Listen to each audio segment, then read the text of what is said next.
वसई पूर्व स्थित चिंचोटी में भूमाफिया यूसुफ कुरैशी द्वारा एक आदिवासी परिवार की कई गुंठा जमीन हड़प कर उस पर अवैध निर्माण करने का आरोप चंद्रकांत कृष्णा पुसेकर नामक आदिवासी शख्स ने लगाया है।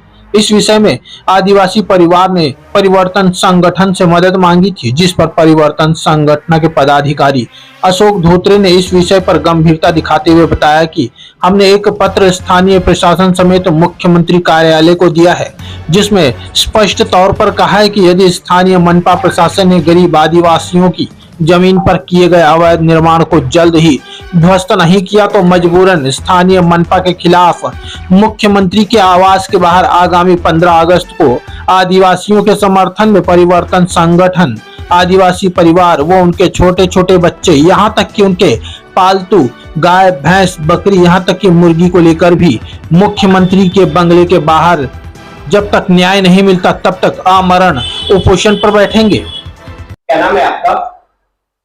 मेरा नाम अशोक धोत्रे। क्या समस्या है आपकी? समस्या यह है कि हमारे पास चंद्रकांत पुसेकर नाम का जो व्यक्ति है, शेतकरी है, हाँ। वो हमारे संगठन में आए मदद के लिए कि उनका जो जमीन, वो लोग जमीन लगाते थे, उनका कब्जा था, उनका दादाजी से कुल था, तो उनके जमीन पर अवैध बांधकाम किया गया, उनको हटाकर। तो इस विषय में वो हमारे संगठन के पास आए और हमने संगठन की तरफ से उसका जो जगह का विषय है उसके ऊपर हम पत्र व्यवहार करना स्टार्ट किया। और पत्र व्यवहार हम लोग करते करते फिर हम लोग ने मुख्यालय से सवाल किया, मुख्यालय से पत्र व्यवहार किया कि जो भी सर्वे नंबर है चिंचोटी में, संबंधित सर्वे नंबर, उस सर्वे नंबर पे जो आपके नगर रचना विभाग से बांधकाम परमिशन दिया गया है क्या। तो उन्होंने हमें पत्र व्यवहार में ऐसा पत्र दिया कि हमने संबंधित सर्वे नंबर पर कोई भी किसी भी प्रकार का बांधकाम परमिशन दिया नहीं है, ऐसा हमने लिखित उन्होंने दे दिया। तो उसके बाद में फिर हमने अगला संघर्ष चालू किया कि आपने अगर परमिशन दिया ही नहीं है बांधकाम के लिए, तो वहां पर वो अवैध बांधकाम है, जिसने भी बांधकाम किया वो तोड़ दिया जाए और जो भी बांधकाम धारक है, बिल्डर है, उनके ऊपर MRDP कायदा के अंतर्गत गुना दाखिल किया जाए। ये हमने मांग 3 महीने से हमारा चल रहा है, 3 से 4 महीने से हमारी मांग चल रही है। तो कुछ ध्यान नहीं दे रहे वो लोग, अधिकारी लोग। तो आखिर हमने 15 अगस्त में मुख्यमंत्री वर्षा बंगला के सामने 200 से 300 कार्यकर्ता, पदाधिकारी, सदस्य परिवर्तन संगठन के और साथ में हमारे आदिवासी भाई बहन, उनके छोटे छोटे बच्चे हैं। अगर हम उपोषण में जाएंगे सब लोग तो बच्चों को कौन संभालेगा। इसलिए हमने प्रशासन को पत्र दिया है कि बच्चों की भी वैद्यकीय व्यवस्था वहां पर किया जाए, झूले की व्यवस्था किया जाए, क्योंकि छोटे छोटे हाथ में बच्चे हैं, और बच्चों को खाने के लिए व्यवस्था, आहार दे दिया जाए। और हमारे जितने भी संगठन के सदस्य सभासद है, आदिवासी भाई बहन, उनके जानवर है, किसी के भेड़ बकरियां है, मुर्गियां है, गाय है, बैल है, तो उनको कहां पर रखा जाए।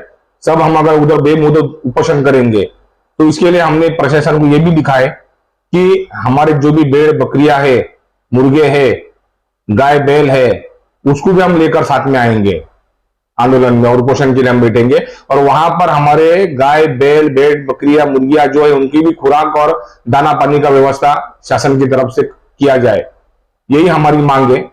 और जब तक हमारा मांग पूरा नहीं होएगा तब तक वहां से हम हटेंगे नहीं। अच्छा, जो ये जमीन का जो मुद्दा है, कितनी जमीन है?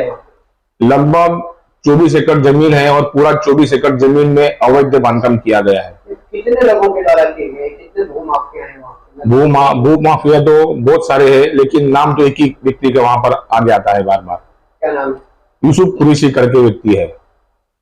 अच्छा, जितनी आपने मांग अभी प्रशासन से की है कि भेड़ बकरियां वहाँ पे पहुंचेंगी, जिनके घरों में छोटे बच्चे उनको लेके जाएंगे, उनके झूले वगैरह की सारी व्यवस्था, आपको लगता है कि प्रशासन इस तरह की व्यवस्था आपके लिए करेगी? नहीं भी करेगा तो हमको तो आंदोलन करना ही है। हम तो जाएंगे, पूरा तैयारी के साथ ही जाएंगे। तो बच्चों को कहां पर रखेंगे हम? भेड़ बकरियां तो यहाँ पर भूखे मर जाएंगे, उसको तो हम साथ में लेके जाएंगे। वो तो हमारा पालन पोषण कौन करेंगे उसका? तब लंबे समय से आप प्रशासन से इस विषय पर पत्र व्यवहार कर रहे हैं। हाँ, प्रशासन का इस विषय पर क्या रवैया है? आखिर क्यों आप प्रशासन केवल हमको कल ही आश्वासन दे रही है कि हम करेंगे, बताएंगे। कल हमको आश्वासन दे रही है। इसी आश्वासन पिछली बार 29 तारीख को हम लोग उपोषण को बैठने वाले थे, उन्होंने हमको कहा कि हम संबंधित जो भी बिल्डर है उनके ऊपर हम लोग गुना दाखिल करेंगे। हमको खाली आश्वासन दिया था और एक ही व्यक्ति के ऊपर गुना दाखिल किया हुआ, हमको पुलिस स्टेशन का एफआईआर का कॉपी दिखाया। तो उसके बाद में संबंधित जो भी बिल्डर है उनके ऊपर किसी पे भी कार्रवाई अभी तक किया नहीं है। इसीलिए हमने तय किया कि 15 अगस्त को किसी भी हाल में हम उपोषण में बैठेंगे, अभी हटेंगे नहीं हम लोग। वसई से क्राइम रिपोर्टर्स टीवी न्यूज की एक रिपोर्ट।